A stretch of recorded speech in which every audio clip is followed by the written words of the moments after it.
예, 요즘 그 화두 중에 하나는 보니까 연명 치료를 거부할 수 있는 권리를 환자에게 줘야 한다.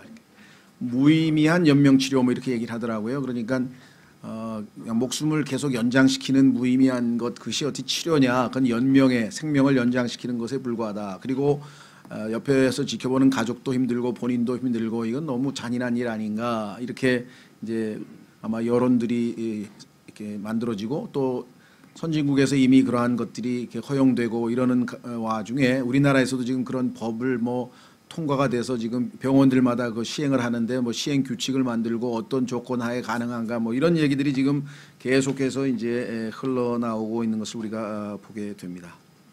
또 한동안 요즘도 마찬가지입니다만은 그 이 웰다잉이란 말이 지금 많이 회자되고 있는데, 정말 격세지감을 느끼는 것이 얼마 전에까지만 해도 우리가 잘 살아보자고 새마을운동 노래를 부르면서 잘 살아보자고 이렇게 열심히 노래를 불렀는데, 어느새 배부르고 등 따신지 잘 죽어보세 얘기가 나오는 걸 보면 이제는 살아가는 문제는 뭐 잘 해결이 됐나 싶은 생각이 들 정도입니다. 그래서 뭐 이 그 문화센터 같은 데서 뭐 강의할 때 보면은 여러 가지 아름답고 존엄한 죽음 뭐 이런 제목의 강의도 많이 나오고요. 근데 죽음 중에 아름답고 존엄한 죽음이 과연 있는지 모르겠습니다만은, 그 다음에 또 다른 표 중에 하나는 당하는 죽음에서 맞이하는 죽음으로. 표는 그럴싸한 것 같아요. 죽음을 적극적으로 맞이하자 그러는데 무슨 용기로 그렇게 얘기를 하는지 잘 모르겠습니다. 성경에 보니까 죽음은, 사망은 우리의 마지막 원수라 그랬는데 원수를 맞이할 정도로 그렇게 우리가 성숙한 건지 하여간 다양한 각도에서 참 안타까운 마음이 있습니다. 그래서 참 오늘 다시 한번 이 주제를 한번 잘 정리하고, 진정한 웰다잉이 무엇인지 한번 우리가 사람들에게 우리 스스로가 웰다잉 전도자가 돼야 되겠다라는 생각을 갖게 됩니다. 동양의 스승이라고 알려져 있는 공자에 대한 일화가 있는데요. 제자가 질문을 합니다. 스승님, 죽음이 무엇입니까? 그랬더니 내가 지금 인생이 무엇인지도 모르겠는데 나한테 죽음을 물어보면 내가 뭐라고 답을 하겠냐. 모르겠다 이거. 근데 성경에는 죽음이 무엇인지에 대한 정의가 내려졌을 뿐만 아니라 죽음의 원인까지 나와 있고, 죽음 후의 세계가 나와 있고, 죽음은 우리의 마지막 원수이기 때문에 예수 그리스도께서 십자가에서 정복하신 자라고, 그리고 마지막 죽음의 마지막 종착지는 불호수라고 자세하게 성경에 기록되어져 있습니다. 그런 의미에서 봤을 때 시편은 199편, 시편에 보면 뭐라고 되어 있냐면은 내가 주의 증언을 묵상함으로 모든 스승들보다 더 명철을 지녔느니, 분별력을 지녔느니. 하나님의 말씀을 알고 있는 사람들은 이 세상에 대스승이라고 불리우는 사람들보다도 훨씬 더 명철한 사람이 될 수 있다라고 하는 것인데요. 이 죽음을 대처하는 면에서 특별히 그렇습니다. 인간에게 있어서 마지막으로 극복하지 못한 것이 이 죽음인 것 같아요. 물론 아직도 많은 질병을 극복을 못했는데요. 그래도 질병을 많이 극복하면서 궁극적으로 죽음마저도 해결하려고 하는 다양한 시도가 있습니다. 그래서 인간을 냉동으로 얼렸다가 나중에 이제 인간이 영원히 살게 되면 그 사람을 다시 살리겠다고 해서 지금 냉동 뭐 이 시설에 보관하는 그러한 뉴스도 가끔씩 흘러나오고, 거기에 누가 얼마만큼의 돈을 내고 뭐 이 냉동을 했다 뭐 이런 얘기도 나오고 그렇습니다. 어쨌거나 하여간 이런 화두 가운데 우리 그리스도인들이 성경에서 말씀하시는 진정한 의미에서의 잘 죽는 방법은 무엇인지, 죽음에 대해서 성경은 뭐라고 말씀하시는지 한번 확인을 해보려고 합니다. 얼마 전에 방송에서 보니까 스위스라고 하는 나라에서는 미리 신청을 해두면 자기가 원하는 때에 죽음을 선택할 수 있는 권리를 준다 그래요. 그래서 예를 들면 내가 꽃피는 5월 1일 아름다운 그날 죽고 싶다. 그러면은 5월 1일 날 신청을 합니다.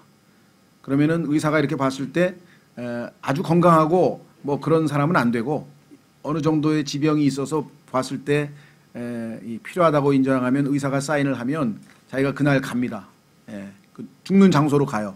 그럼 거기에 아주 호텔같이 깨끗하게 준비되어 있고 딱 누워요. 그러면 처방전에 약을 딱 줘요. 그럼 딱 그 약을 먹고 예, 몇 시간 있다가 그냥 자동적으로 편안하게 가는 거예요. 그런데 그거 신청하는데 막 나라비를 섰다고 줄을 보니까. 그래서 야, 사람들이 왜 하도 이게 그 우리가 연명 치료를 하도 많이 하고 약을 먹다 보니까 자연적으로 이렇게 편안하게 죽는 죽음이 별로 없잖아요. 계속 병원에서 막 고통 가운데 막 이렇게 죽는 모습에 사람들이 아마 굉장히 거부감이 생기니까 내가 선택한 날 그래도 내 스스로 의식이 있을 때 깨끗하게 죽고 싶다, 아마 이런 생각들이 아마 생기는 것 같아요. 예, 그래서 제가 그리스도인이 아니라면 저도 한번 신청을 해보고 싶더라고요. 그리스도인이 아니라면 그렇잖아요. 이 세상 사람 치고는 그것도 상당히 매력 있는 하나의 옵션 같아요, 그죠? 너무 주변에서들 막 그 죽는 모습들이 막 그러니까 정말 내 의지대로 한번. 그래서 얼마 전에 미국의 70세 된 여자 간호사가 미국서는 안 돼요, 불법이에요. 그래서 스위스로 가가지고 스위스에서 신청을 해서 70세에 아주 건강한데 뭐 죽었다, 이렇게 뉴스가 난 것을 보면 뭐 우리도 뭐 선진국 따라잡는 데에는 굉장히 빠른 나라이기 때문에 조속한 시일 내에 또 막 청와대에다가 20만 명만 또 넘으면 뭘 또 답을 해줘야 된다며. 우리나라도 이 약을 처방해달라 막 이런 사람들이 많이 나오면 어떻게 될지 모르겠습니다만.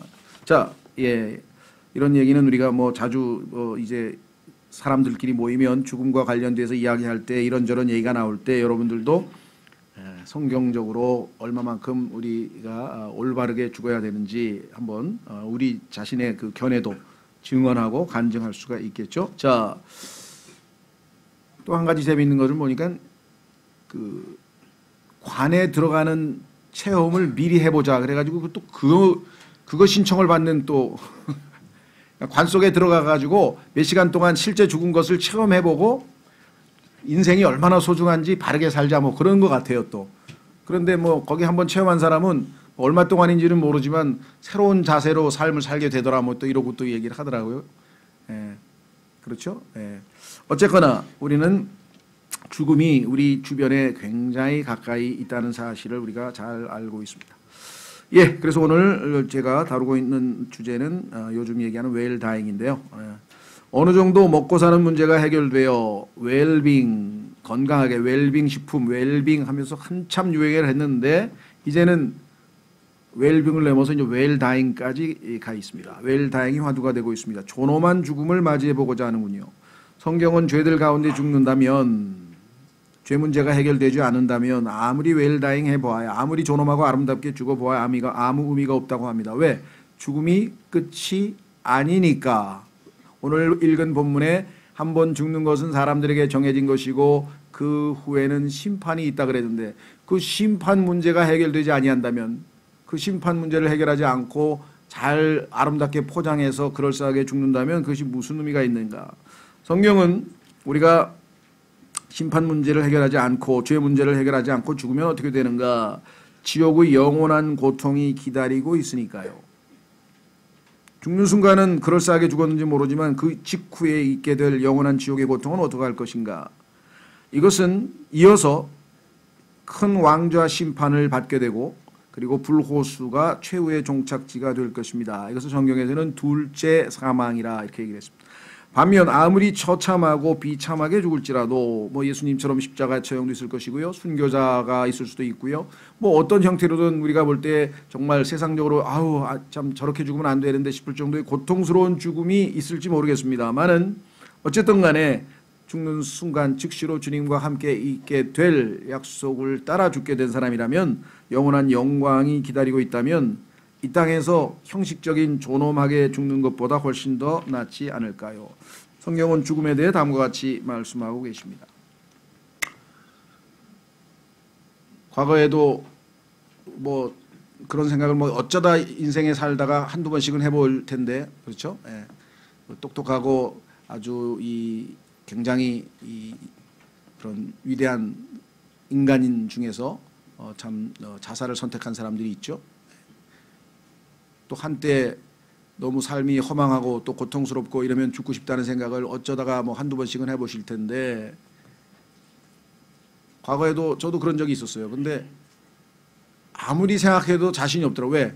내가 죽음 이후에 어떻게 될지를 아무것도 모르는데, 그렇죠?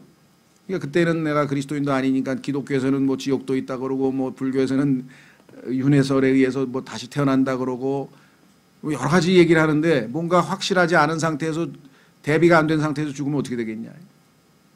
그렇죠? 영국 수상이었던 글래드스톤이 자기 친구 아들에게 쭉 질문하다가 마지막 질문이 뭐였습니까? 그래, 다 너희 플랜이 아주 훌륭하구나. 대학에 들어가서 너의 인생 플랜을 들어보니까 아주 훌륭해. 마지막으로 하나 묻고 싶다. 죽은 후에는 뭐 할 건데? 그 청년이 예? 죽은 후에 뭐가 있나요? 그러니까 죽음이 끝이 아니야. 성경에 보니까 죽은 후를 대비하지 않고 자네가 이 세상에서 그 어떠하게 훌륭하게 플랜을 짜고 살아도 아무 의미가 없는 것이네. 다시 한번 생각해 보게. 이렇게 충고했다라고 하는 실화가 남아있는데요. 그렇습니다. 여러분도 우리 주변에 뭐 승승장구하고 잘 풀리고 뭐 좋은 분들 많이 계실 거예요. 뭐 그분들의 삶을 뭐 파토내자는 얘기는 아니고, 그러나 죽음 후의 삶을, 내세를 확실하게 보장하고 내세가 준비되어 계십니까? 라고 여러분이 복음을 전할 수 있는 기회가 주어지겠죠. 자, 그래서 성경을 통해서 우리가 한번 죽음에 대해서 성경은 이렇게 말씀하고 계십니다. 첫째, 죽음의 원인, 그것은 죄입니다. 죄의 싹슨 사망이라. 여러분 어떠세요? 이 세상에 살고 있는 수많은 사람들이 아직도 알고 있지 못하는 게 뭐냐. 왜 인간은 죽는가? 죽음이란 무엇인가를 몰라요. 근데 우리는 하나님 말씀을 통해서 죄의 결과라고 하는 것을 알고 있어요. 죄의 싹슨 사망이라고 성경에 말씀을 하셨죠. 자, 그러니까 죽음 문제의 궁극적인 해결은 죄 문제가 해결이 돼야 되는데, 그렇죠? 그래서 죄와 율법과 사망, 이 세 가지가 하나님께서 연결시켜서 말씀을 해 놓으셨습니다. 한번 확인해 보겠습니다. 고린도전서 15장 56절. 고린도전서 15장 56절로 가면, 고린도전서 15장 56절. 부활로 인해 사망을 정복하신 예수 그리스도, 그리고 이렇게 말씀을 했습니다. 그로 인해 사도 바울은 담대하게 55절부터 보시면, 오 사망아 너의 쏘는 것이 어디 있느냐, 오 무덤아 너의 승리가 어디 있느냐. 사망에 쏘는 것은 죄요 죄의 힘은 율법이라. 하나님께서 정하신 율법을 어겨서 죄를 짓게 되면 그 결과로 사망이 오게 된다라고 하는 사실을 우리는 성경을 통해서 알고 있죠.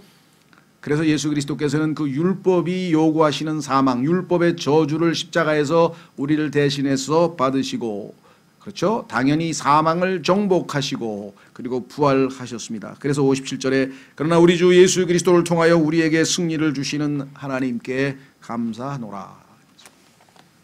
자, 그래서 우리는 죽음이라고 하는 것은 그 원인이 우리가 하나님 앞에 지은 죄의 결과로 주어지는 것이다 라는 사실을 우리가 확인해 보았습니다.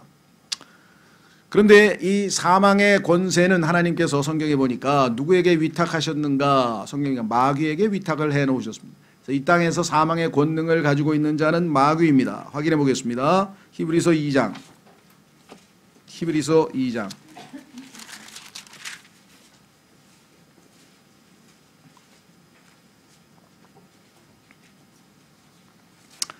히브리서 2장 14절. 히브리서 2장 14절. 그런즉 자녀들은 살과 피에 참여한 자들이므로, 이 땅에 태어난 모든 인간들은 살과 피를 가지고 있죠. 그런즉 자녀들은 살과 피에 참여한 자들이므로 그분도 마찬가지로 같은 것의 일부를 취하셨으니. 예수님도 우리를 대신해서 죽으시려면, 인간을 위해서 죽으시려면 인간이 되실 수밖에 없었다. 이것은 그분께서 죽음을 통해 죽음의 권능을 가진 자 곧 마귀를 멸하시고, 이 땅에서 하나님께서 마귀에게 허락하신 위탁하신 그 죽음의 권능이 마귀의 손에 있습니다. 그래서 그 죽음의 권능을 가진 자 마귀를 멸하시고, 그 결과 우리는 해방받았죠. 15절. 또 죽음을 두려워하여 평생토록 속박에 얽매인 자들을 건져내려 하심이라. 이 땅에 있는 사람들은 궁극적으로 평생 동안 이 죽음이라고 하는 속박에서 벗어날 수가 없습니다. 그렇죠? 평상시 살 때에는 잘 모르지만 어떤 위기가 닥치거나 또는 질병에 걸리거나 어떤 생명의 위협을 느낄 때나 그 순간에는 벌써 뭐예요? 자기가 죽음의 노예가 되어 있다는 사실을 알게 됩니다. 우리는 이 마귀를 하나님께서 예수 그리스도를 통해서 멸하셔서 우리에게 승리를 가져다 주셨다. 자, 지금 현재 여러분과 제가 죽고 있지 않은 것은 마귀는 하나님의 허락이 떨어져야 그 권능을 행사할 수 있습니다. 어떻게 할 수 있는가? 욥기 1장 2장을 여러분들이 잘 읽어보시면 욥에게 모든 것을 할 수 있도록 하나님께서 허락을 해 주셨어요. 그렇죠? 왜? 마귀가 가서 하나님께 얘기했죠. 하나님께서 잘 살게 해주시고 건강하게 해주시고 자녀의 축복도 주시고 저렇게 모든 복을 주셨으니 욥이 하나님 앞에 신실하게 하나님을 잘 경배하고 섬기는 거 아닙니까? 그러니 한번 하나님께서 쳐보십시오. 틀림없이 하나님을 저주하고 하나님께 저주를 할 겁니다. 이렇게 얘기했죠. 그래서 하나님께서 마귀가 틀렸고 하나님이 더 옳으시다는 것을 입증하기 위해서 욥에게 모든 것을 할 수 있도록 허락하셔서 아시다시피 자녀들이 다 죽고 본인도 머리서부터 끝까지 다 질병에 걸리고 하여간 뭐 더 이상 갈 때까지 간 상태가 되었는데 하나님께서 거기에서 허락지 않으신 게 하나 있죠. 그것이 무엇입니까? 생명은 손대지 말라. 생명은 손대지 말라. 그래서 우리가 생사화복을 주관하시는 하나님 아버지 이렇게 우리가 기도할 때 보면 하나님의 그 전능하신 속성 가운데 하나가 전능하신 그분이 우리의 생명을 주관하고 계신다. 그래서 사탄은 허락을 받고 하나님의 허락을 받고 그 권능을 행사하기 때문에 우리는 하나님의 허락 없이 이루어지는 죽음이 없다는 사실을 우리는 잘 알고 있습니다. 그렇죠? 그리고 그 마귀가 성경에서 처음부터 살인자라고 예수님께서 요한복음 8장에서 말씀을 하셨죠. 자, 그런데 사탄이 이 죽음의 권능, 파워, 이 죽음의 권능을 행사하려고 할 때 그 사탄과 대적해서 이길 수 있는 인간이 과연 있을까? 성경에 없다 그랬습니다. 죽음 앞에서는 그 누구도 그렇죠? 죽음을 이길 수 있는 장사는 없습니다. 그래서 성경에서 보니까 가장 강한 것을 이 땅에서 죽음이라고 성경에서 표현하면서 하나님의 사랑이 굉장히 강력한 사랑인데 그 사랑을 비유할 때 사랑은 죽음같이 강하고 이렇게 성경에서 표현을 하는 걸 보면 얼마나 죽음이 강한 것인가. 자, 전도서 지금 우리가 읽었습니다. 오늘 본문에 죽음은 피할 수 없습니다. 하나님이 정해놓으신 겁니다. 때가 되면 하나님이 허락하고 그 허가장 소위 말하면 영장을 들고 우리를 찾아와서 세상 옛날 사람들은 염라대왕이 찾아와서 데리러 왔다 그랬는데 사탄이 와서 죽음의 권능을 행사합니다. 그런데 그때 사탄과 전쟁에서 죽음과의 전쟁에서 승리할 수 있는 인간은 없다라고 성경에 써 있습니다. 전도서 8장 8절. 전도서 8장 8절에 이 땅에 있는 모든 인간은 하나님께서 이제 됐다 하면 더 이상 어떻게 해볼 도리가 없습니다. 여러분들 중에는 그래도 히스기야처럼 기도하면 되지 않습니까? 그렇습니다. 만약에 여러분이 하나님께서 이제 그만 살고 됐다라고 했을 때 그래도 더 살고 싶다. 그럼 기도해야죠. 하나님 더 살게 해 주십시오. 그래서 히스기야는 15년을 더 살게 해주겠다고 하나님이 응답까지 해주셨잖아요. 그렇죠? 그런데 뭐 본인은 15년 동안 더 왕으로서의 권세도 누리고 뭐 좋았을지 모르겠습니다만은 그러나 불행하게도 그의 아들, 그가 그 당시에 낳은 아들 므낫세가 하나님의 왕국, 하나님의 그 백성들을 잘못 다스려서 하나님께서 결국은 그 므낫세의 죄 때문에 유다가 바벨론으로 포로로 잡혀가는 원인 제공을 했어요. 하나님께서 부르실 때 가는 게 가장 좋죠. 물론 우리가 너무 믿음이 좋아서 바울처럼 나는 이 땅에서 사는 것보다 죽는 것이 더 이익이니까 죽고 싶습니다. 그러나 바울은 나중에 그러나 그랬죠. 하나님께서 너희들을 위해서 내가 믿음을 세우고 너희에게 말씀 사역을 하고 너희의 믿음을 세워주려면 아직 이 땅에 더 있어야 된다. 그러나 나 개인적으로는 하나님 품으로 가고 싶다. 이런 고백을 성경에서 2번이나 하게 된 것을 보게 됩니다. 그것은 정말 바울이 뭐 이 땅에서 뭐 괴롭고 힘들어서라기보다는 주님에 대한 갈망과 사랑이 컸기 때문에 그렇게 이야기를 했겠죠. 자, 다시 돌아옵니다. 전도서 8장 8절 확인해보고. 전도서 8장 8절. 영을 다스리는 권능이 있어 영을 머무르게 할 사람이 없고 죽는 날에 권능을 가진 사람도 없으며 그 전쟁에서는 면제받는 것도 없나니 사악함도 자기에게 넘겨진 자들을 건져내지 못하리로다. 그 전쟁이라지, 그 전쟁, 죽음과의 전쟁에서 면제받는 사람은 없습니다. 다 죽습니다. 숨이 끊어지는 거죠. 숨이 끊어집니다. 그러면 하나님께서 우리에게 주신 영을 회수해 가시는 거죠. 하나님께서 우리에게 주신 영을 회수해 갑니다. 자, 그래서 4번, 사람이 죽는 순간, 자, 사탄이 허락을 받고 왔습니다. 죽음의 권능을 행사합니다. 그래서 이제 우리가 죽는 순간 어떤 일이 벌어지는가? 자, 사람이 죽는 순간 몸은 땅으로 돌아가며, 이건 나중 얘기죠. 사실은 우리가 이제 장례를 치를 때 얘기고요. 영은 하나님께로 갑니다. 그랬습니다. 우선 영부터 하나님께로 간다. 성경에 보니까 두 군데에 써 있는데요. 확실하게 써 있는 거 확인하겠습니다. 전도서 3장. 창세기에서 하나님께서 우리 코에 불어넣으신 그 숨이 그 우리의 영이 되었는데 그 영을 하나님께서 회수해 가시는 것이죠. 전도서 3장. 전도서 3장. 18절서부터 보겠습니다. 전도서 3장 18절에 하나님께서는 인간과 짐승을 비교하면서 둘 다 숨이 끊어지면 죽는다. 인간이든 짐승이든. 그래서 사람들은 아마 이 진화론에 대해서 매료를 느끼는지 모르지만 그러나 차이점은 분명하게 있다. 이렇게 써 있습니다. 내가 내 마음속으로 사람들의 아들들의 상태에 대하여 이르기를 하나님께서 그들을 드러내시리니 이것은 자기들이 짐승임을 그들이 보게 하려 하심이라. 인간은 짐승에 불과하다. 어떤 면에서 그렇습니까? 우리의 육체에 관한 한 먹어야 살고 숨을 쉬어야 산다. 짐승도 먹어야 살고 숨을 쉬어야 산다. 짐승도 흙으로 만들어졌고 육체는 우리의 인간의 몸도 흙으로 만들어졌다. 그런 면에서 우리가 짐승과 다를 바가 하나도 없다. 우리의 오각, 그렇죠? 청각, 시각, 후각 뭐 이런 이 감각을 통해서 우리가 자극을 받고 거기에 반응하면서 살아간다. 짐승도 마찬가지입니다. 본성에 충실하다. 그렇습니다. 본성에 충실합니다. 그렇죠? 예. 그래서 우리는 살아남기 위해서 대를 잇고 또 이 땅에서 목숨을 보존하기 위해서 먹고, 그렇죠? 그 다음에 최대한 편안하게 즐기고, 그래서 이 세 가지 본성에 따라 충실하게 삽니다. 짐승도 인간도 마찬가지인데 차이점이 하나 있다라고 성경에 말씀을 했네요. 자, 20절 모두가 한 곳으로 가나니 모두가 흙에서 나와 모두가 다시 흙으로 돌아가거니와. 육체에 관한 한. 그러나 21절 위로 올라가는 사람의 영과 땅으로 내려가는 짐승의 영을 누가 알리요.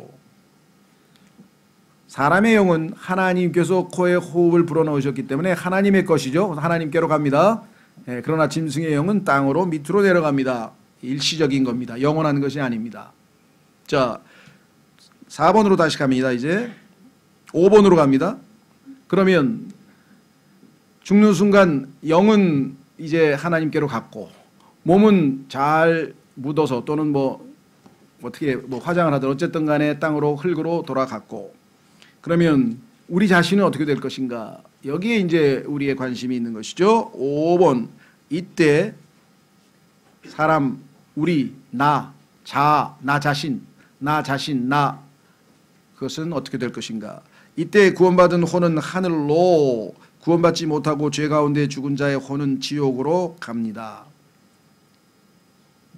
이 사실을 우리가 알려줘야 되겠죠. 그래서 예수 그리스도께서도 말씀하셨습니다. 온 천하를 얻고도 자기 혼을 잃으면, 이 혼을 잃는다고 하는 얘기가 바로 혼이 하늘나라 가지 못하고, 그렇죠, 지옥으로 가게 된다면 이 땅에서 온 천하, 이 온 천하를 다 얻어도 무슨 의미가 있겠냐. 그래서 혼의 구원이 가장 귀중한 것이라고 주님께서 말씀하셔서 우리의 혼의 구속을, 우리의 혼을 구원하시기 위해서 예수 그리스도께서는 십자가에서 죽으신 것이죠. 자, 그래서 이 혼은 둘 중에 하나입니다. 지옥으로 가든지 하늘나라로 가든지 마지막 종착역이 중립지대는 없습니다. 일부 잘못된 그 종교 가운데 여호와의 증인이라고 하는 분들은 혼의 멸절설이라 이렇게 해도 혼이 사라져버린다. 혼이라고 하는 것 자체가 없어져 버린다. 그러면 우리가 존재가 없어져 버린다. 그런데 왜 당신들 성경대로 믿는다는 사람들이 혼이 나중에 지옥에 가서 고통을 받는다. 영원한 고통을 받는다고 가르치느냐. 그래서 우리가 잘못 가르친다고 그럽니다. 혼은 없어진다고 생각해요. 그러나 성경에 보니까 혼은 멸절되지 않습니다. 그렇죠? 영원한 고통의 장소로 가든지 영원한 즐거움의 장소로 가든지 둘 중에 하나라 이 말. 그래서 우리가 예수 그리스도를 믿고 이 내세에 대한 보장, 즉 지옥에 가지 아니하고 하늘나라에 가는 것에 대해서 늘 하나님께 감사하고 있고, 우리가 그것이 우리에게는 큰 감사고 기쁨이나 우리가 알고 있는 모든 사람들 중에 죄 문제를 해결하지 못하고 예수 그리스도를 받아들이지 않아서 내세 내가 아는 한, 그렇죠? 성경대로 따르면 지옥에 갈 사람들이라는 것을 알 때 우리가 계속해서 마음에 짐이 되고 부담이 되고 기도하고 때로는 무리수를 둬서 막 강요하기도 하고 답답하니까 어떨 때는 정말 너무 괴롭고, 그런데 하나님께서는 우리가 설득해서 될 일은 아니고 전달은 해주고 기도도 하고 때로는 뭐 권면도 하지만 최종적으로는 각자가 하나님 앞에 자기 책임이죠. 그렇죠? 그래서 정말 성경적으로 볼 때에 잘 죽는 것, 웰다잉은 예수 그리스도를 믿고 혼이 구원받고 내세가 완전히 보장된 상태에서 죽는 것이, 그것이 진정한 죽음입니다. 올바르게 잘 죽는 겁니다. 라고 우리가 복음을 전해줘야 되겠죠. 자, 6번째. 하나님께서는 모든 사람에게 사망에서 생명으로 옮겨갈 기회를 주십니다. 그래서 예수 그리스도께서 이 땅에서 12제자를 키우시고 그 12제자가 복음을 선포했고 그 제자들의 제자들이 복음을 선포했고 또 많은 성도들이 선포해서 오늘날 우리에게 이르기까지 복음이 중단되지 아니하고 전달되어서 우리가 그 복음을 통해 예수 그리스도께서 죽으신 것이 나의 죄 때문에 죽으신 것이고 예수 그리스도께서 부활하신 것이 나를 의롭다고 선포하시기 위해서 살아나신 것이고, 그리고 그 살아나신 예수 그리스도께서 우리의 모든 구원의 영원한 보장이 되시고, 심지어는 너희 안에 계신 그리스도, 우리 안에 계신 그리스도가 영광의 소망이라고 골로새서 1장 27절에 말씀을 하셨죠. 확인해 보겠습니다. 골로새서 1장 27절에 우리의 소망은 누구냐? 예수님입니다. 그 예수님이 왜 우리의 소망이 되냐? 우리 안에 계시기 때문에 그래요. 그래서 예수 그리스도가 우리의 영광의 소망인데 왜 영광의 소망이 될 것인가? 자, 골로새서 1장 27절.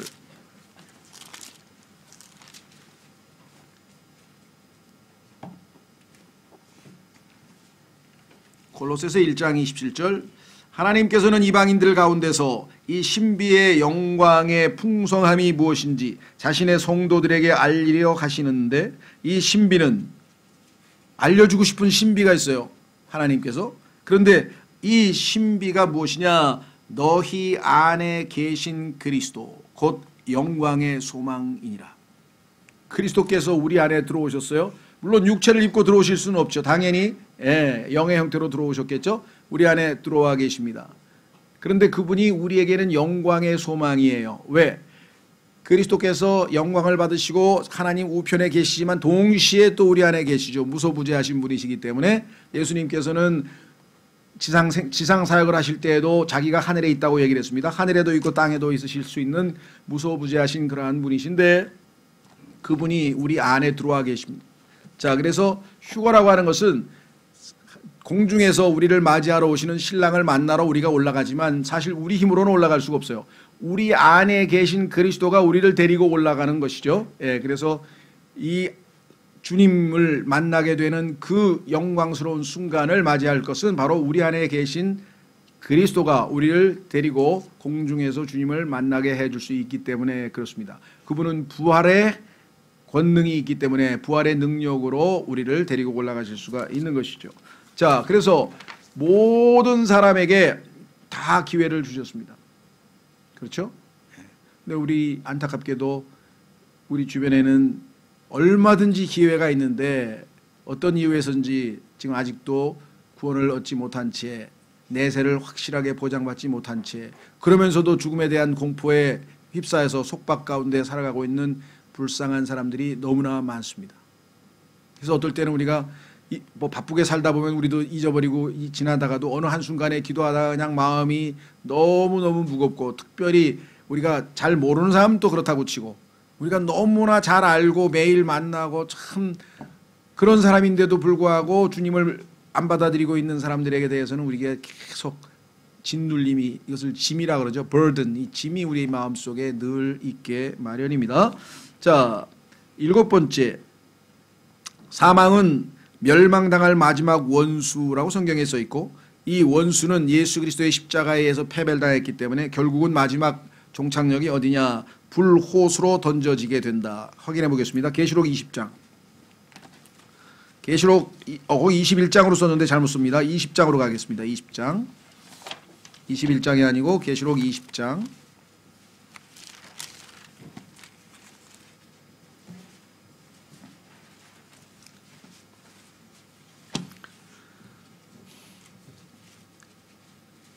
그 유명한 미켈란젤로라고 하는 화가가 그린 최후의 심판이라고 하는 유명한 그림이 있죠. 최후의 심판. 그 최후의 심판은 바로 이 계시록에 나와 있는 이 20장 11절서부터 나와 있는 15절까지 나와 있는 것을 바탕으로 해서 그린 그림이죠. 미켈란젤로. 자, 11절 보겠습니다. 또 내가 크고 흰 왕자와 마지막 모든 심판이 종결되는 이 마지막 최후의 심판. 성경에는 최후의 심판이라는 용어는 안 나와요. 그러나 그게 마지막 심판이기 때문에 사람들이 최후의 심판이라는 용어를 쓰는 것이죠. 크고 흰 왕자의 심판이라고 성경에 써 있는데 그 위에 앉으신 분을 보니 땅과 하늘이 그분의 얼굴을 피하여 물러가고 두렵죠. 그것들의 자리가 보이지 아니하더라. 그래서 베드로후서에서는 이것을 새 하늘과 새 땅으로 대체하기 위해서 이 땅에 있는 모든 원소들이 해체된다. 원소가 다 해체돼서 지금 우리가 살고 있는 이 땅과 우주 공간, 하늘 전체가 다 사라져버릴 그날을 성경에서 언급을 해 놓았습니다. 자, 보이지 아니하더라. 또 내가 보매 죽은 자들이 작은 자나 큰 자나 할 것 없이 하나님 앞에 서 있는데 책들이 펴져 있고 또 다른 책이 펴져 있었으니 곧 생명책이라. 책들은 소위 말하면 2조 시대로 치면은 2조 실록입니다. 여러분과 저의 실록이죠. 우리가 지금까지 태어나면서부터 살아온 모든 삶의 기록들이 나오겠죠. 그 다음에 생명책은 하나님께서 영원토록 함께할 사람들의 명단이 적혀 있는데 죽은 자들이 자기 행위들에 따라 책들에 기록된 그것들에 근거하여 심판을 받았더라. 그러니까 엄마 뱃속에서 응애하고 나오는 순간부터 마지막 죽는 그 순간까지의 모든 행적이 철저하게 다 기록되어 있고 그 것 중에서 하나님의 말씀과 대조해서 하나님의 말씀에 어긋나는 모든 것에 대해서 심판을 받게 된다. 바다가 자기 속에 있던 죽은 자들을 내주고 또 사망과 지옥도 자기 속에 있던 죽은 자들을 넘겨주매 그들이 각각 자기 행위들에 따라 심판을 받았고 사망과 지옥도 불호수에 던져졌더라. 이것은 둘째 사망이니라. 누구든지 생명책에 기록된 것으로 드러나지 않은 자는 불호수에 던져졌더라. 우리는 이 성경에 보니까 사망이 한 개가 아니고 두 개네. 첫째 사망이 있고 둘째 사망이 있구나. 세상 사람들은 그게 무슨 소리인지 모를 겁니다만은 성경에는 분명하게 나와 있죠. 이 땅에서 살다가 우리가 이 세상에 있는 사람처럼 나이가 들어서 병이 들어서 죽을 때 그것을 우리는 첫째 사망이라고 합니다. 그런 때에는 영은 하나님께로 회수되고 몸은 당연히 흙으로 가고 혼은 구원받으면 하늘로 가고 그 다음에 구원받지 못한 혼은 지옥으로 갑니다. 그런데 다 끝난 것 같은데 왜 또 뭐가 심판이 필요하냐. 마지막 이제 이거는 과정이고 중간 상태고 최종 결론이 필요하죠. 예를 들면 지금 구치소에 구속되어서 지금 갇혀 있는데 정식으로 저 감옥에 가 있지는 않고 구치소에서 지금 계속 재판을 받고 있는 분들이 있죠. 예, 그래서 형량이 확정되면 뭐 10년, 징역 10년 그러면 이제 형량이 확정되면 갈 거 아니에요. 감옥으로 옮겨지죠.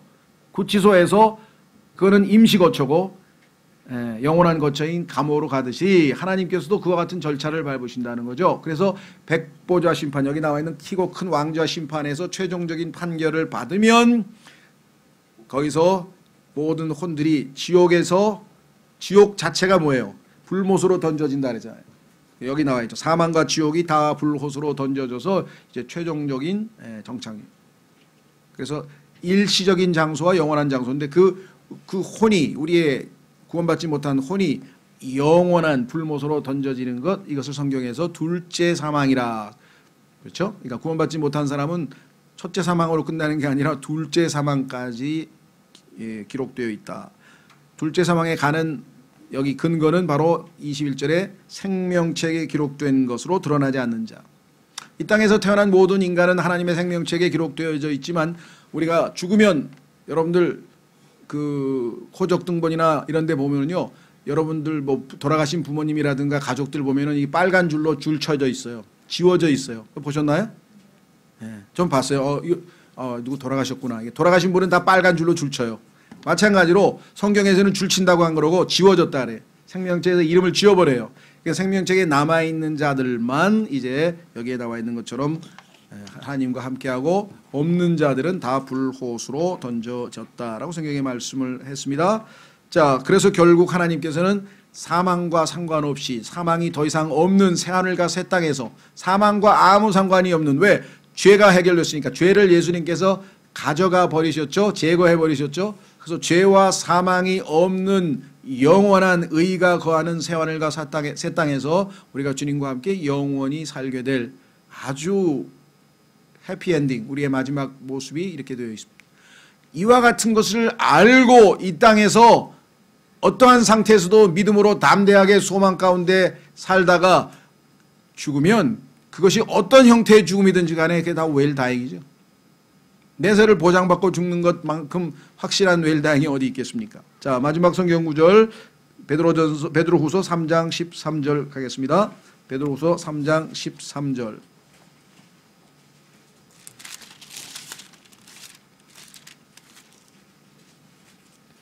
베드로후서 3장 13절. 여러분과 제가 영원히 거할 장소가 거기에 기록되어져 있습니다.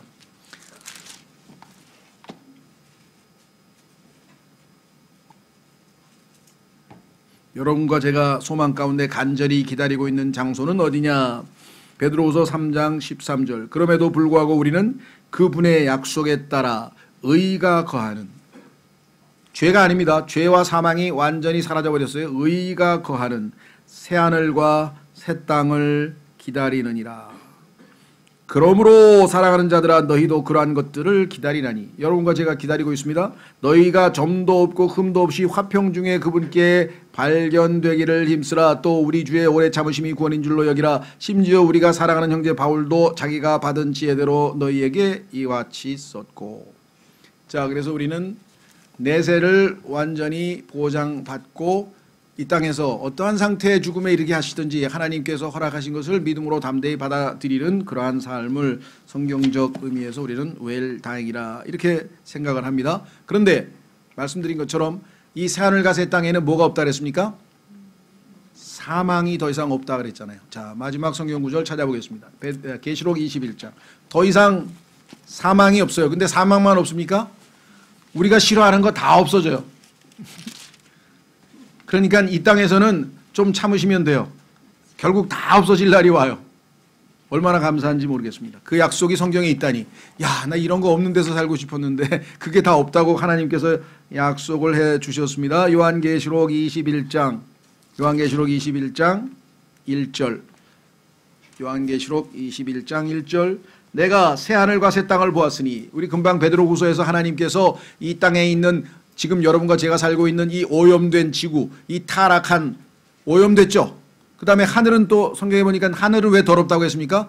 높은 영적인 악한 자들이 지금 하늘에 가득하죠. 마귀를 포함해서 온갖 악한 영들이 가득한 곳이 하늘들입니다. 이 우주를 다 더럽혀 놨습니다. 그래서 이 모든 오염된 땅과 하늘들을 다 해체시켜 버리시고 하나님께서 새 하늘과 새 땅을 만드셔서, 여기 써 있죠? 새 하늘과 새 땅을 보았으니 이는 처음 하늘과 처음 땅이 어떻게 됐습니까? 사라졌고. 베드로후서에 어떻게 사라지는지 설명이 되어 있어요. 원소가 해체된다고 딱 과학적인 그 기록까지 나와 있는데요. 처음에는 과학자들이 그것을 비웃었다 그래요. 성경을 보면서 비웃은 게 많아요. 예를 들면 뭐 예수님께서 기도하시다가 땀방울이 핏방울이 됐다고? 야, 이거 말도 안 돼. 근데 지금 의학자들은 인간의 고뇌가 극한에 달했을 때에 실제적으로 땀방울이 피가 섞여 나와서 핏방울로 흘린다는 것이 과학적으로 잘못되지 않았다고 스스로 인정을 했습니다. 네. 또 달은 빛을 내지 않냐면 달이 빛을 내는데 왜 빛을 안 내? 나중에 확인해 보니까 달은 스스로 발광체가 아니고 햇빛을 받아서 반사만 할 뿐 스스로 빛을 내지 않는 사실도 발견됐습니다. 뭐 이런 일들이 그냥 책으로 한 권 있어요. 관심 있는 분들은. 근데 그 중에 하나가 보면 바로 이거예요. 온 우주가 불탄다고? 그럼 이 거대한 우주가 지구도 다 불탄다고 성경에 써 있잖아요. 사라져버린다고. 에이. 그런데 지금은 과학자들 스스로 그것은 과학적으로 가능하다, 이론적으로 가능하다. 왜? 물질이라고 하는 것이 있는데 반물질이라고 하는 것이 발견이 됐어요.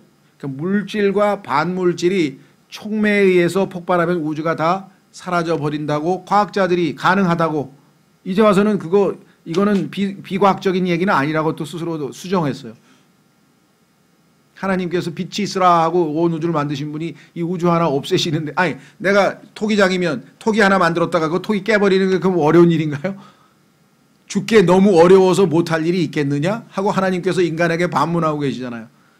저희는 이런 거 읽을 때 전혀 당혹스럽지 않아요. 하나님은 전능하셔서 이런 일을 하시고도 남으시는 분이고, 그렇죠? 예, 이러한 분이 우리를 사랑하시고 그렇게 우리를 돌보신다는데 감격할 뿐이지 전혀 당혹스럽지 않습니다. 어떤 분들은 이런 걸 읽으면서 야, 너무 정말 비과학적이고 뭐 몰상식하다 그러는데 전혀 그렇지 않습니다. 자, 하늘과 땅이 사라졌고 바다도 다시는 있지 아니하기 하였기 때문이더라. 2절 나 요한이 봄에 거룩한 도시 새 예루살렘이 여러분과 제가 살 곳이네요. 신부가 자기 남편을 위하여 단장한 것 같이 예비한 채 하늘에서 하나님으로부터 내려오더라. 내가 하늘에서 나는 큰 음성을 들으니 이르되 보라 하나님의 성막이 사람들과 함께 있고 그분께서 그들과 함께 거하시리라. 이제 영원히 우리가 하나님과 함께 하는데요. 왜? 그들은 그분의 백성이 되고 하나님께서는 친히 그들과 함께 계셔서 그들의 하나님이 되시고 우리는 그분의 백성이 되고. 4절 또 하나님께서 그들의 눈에서 모든 눈물을 씻어 주시리라. 전혀 눈물 없는 세상에서 살게 됩니다. 두 번째, 다시는 사망이 없고 사망이 없는 세상에서 살게 됩니다. 세 번째, 슬픔도 없는 세상에서 살게 됩니다. 네 번째, 울부짖음도 없습니다. 아픔도 다시는 없으리니. 인간이 꿈꾸는 세상이 이거 아닌가요? 이런 거 없는 세상 아닌가요? 하나님께서 마련하신 우리를 위해 준비하신 새하늘과 새 땅입니다. 이는 이전 것들이 지나갔기 때문이라. 이전에 이 땅에서의 괴로웠던 쓰라렸던 부끄럽고 추악했던 그러한 모습들은 다 지나가고 하나님과 영원토록 복된 삶이 우리에게 있습니다. 이 소망을 갖고 믿음 가운데 살아가는 것이, 그러다가 주님이 부르실 때 죽는 것이 뭡니까? 웰다잉입니다. 웰다잉은 그뿐만 아니라 성경에 뭐라 그랬어요? 바울이 내게는 죽는 것이 이익이라 그래요. 지금 우리가 가는 곳이 죽으면 가는 셋째 하늘이 계시록 20장 21장에 얼마나 아름다운지 여러분들 보셨습니까? 뭐 지금 시간이 없으니까 계시록 21장에 하늘에 있는 우리가 가야 할 새 예루살렘이 어떤 곳인지 자세하게 설명되어 있어요. 왜 하나님이 그렇게 자세하게 설명을 해놨을까요? 어떤 사람은 유치하게 무슨 뭐 길바닥이 순금에다가 뭐 벽이 그냥 뭐 12가지 보석에다 대문이 진주에다가 그 만화 같은 얘기를 믿고 앉았어. 그런 사람들이 있어요. 그래서 나중에 이 만화가 아니에요. 상상이 아니고 하나님은 우리를 위해서 그렇게 준비해 놓으신 거예요. 그렇죠? 예. 그러니까 죽는 게 손해입니까? 이익입니까? 예. 이 땅에서 아무리 좋은 아파트에서 살아도 거기 가면 길바닥에 깔린 금보다도 못한데 이익이죠, 당연히. 그렇죠? 바울이 그냥 얘기한 게 아니에요. 왜? 셋째 하늘에 가 봤다 그랬잖아요. 자기가 셋째 하늘에 갔다 왔기 때문에 자신 있게 죽는 게 이익이라고 얘기해 줬잖아요. 우리한테. 따라서 여러분과 제가 이 땅에서 뭐 외형적인 여러 가지 어려운 환경과 힘든 일과 질병과 무엇이 있든지 간에 이 소망을 놓지 않고 우리 안에 계신 그리스도 영광의 소망이신 주님을 따라서 우리가 산다면 우리는 웰다잉 하는 것이죠. 그래서 여러분들이 주변에 있는 분들에게 이런 웰다잉과 뭐 연명치료 이런 얘기가 나올 때 잘 말씀을 지혜롭게 연결해서 복음을 전해서 그들에게도 이 복된 소식을 누릴 수 있도록 가질 수 있도록 해주면 좋겠습니다. 시간 다 같이 잠깐 기도하겠습니다.